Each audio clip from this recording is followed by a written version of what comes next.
চিঠিতে তুমি কি লিখছো? খারাপ কিছু? না, তেমন কিছুই না, সাধারণ কয়েকটা কথা লিখছি। তাহলে কান্না করব কেন?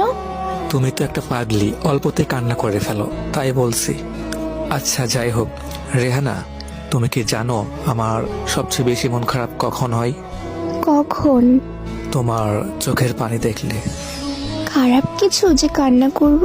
ঠিক আছে, কান্না করব না। হাসান, তোমার কি মন খারাপ? না।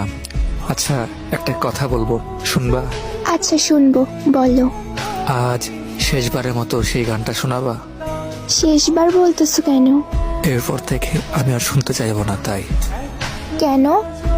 আরে আজকের পর থেকে রেগুলার তুমি নতুন নতুন একটা করে গান শোনাবা। এক গান আর কতদিন ভালো লাগে বলো? ও আচ্ছা। হ্যাঁ, আর শোনো, কখনোই মন খারাপ করবা না, ঠিক আছে? মন খারাপ করব কেন? না, এমনিতেই আর কি বললাম। তোমার কি হয়েছে আমাকে বলো প্লিজ। আরে পাগলি, তেমন কিছুই না। আচ্ছা ঠিক আছে, রাত অনেক হয়েছে, এখন ঘুমাও। আচ্ছা ঠিক আছে, তুমি ঘুমাও। আচ্ছা শোনো, বলো। অনেক ভালোবাসি তোমাকে। আমিও তোমাকে অনেক ভালোবাসি। পরদিন সকালে রেহানা তার বান্ধবীকে নিয়ে হাসানদের বাসায় যায়। যাওয়ার পরে দেখে বাসায় অনেক ভিড়, আর সাদা কাফনে জড়িয়ে কে জানে শুয়ে আছে। রেহানা জিজ্ঞেস করলো, এইটা কে?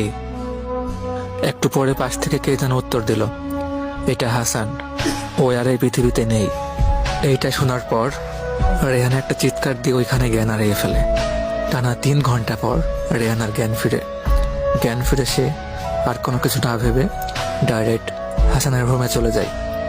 যাওয়ার পরে ওর কথা অনুযায়ী একটা বক্স পাই।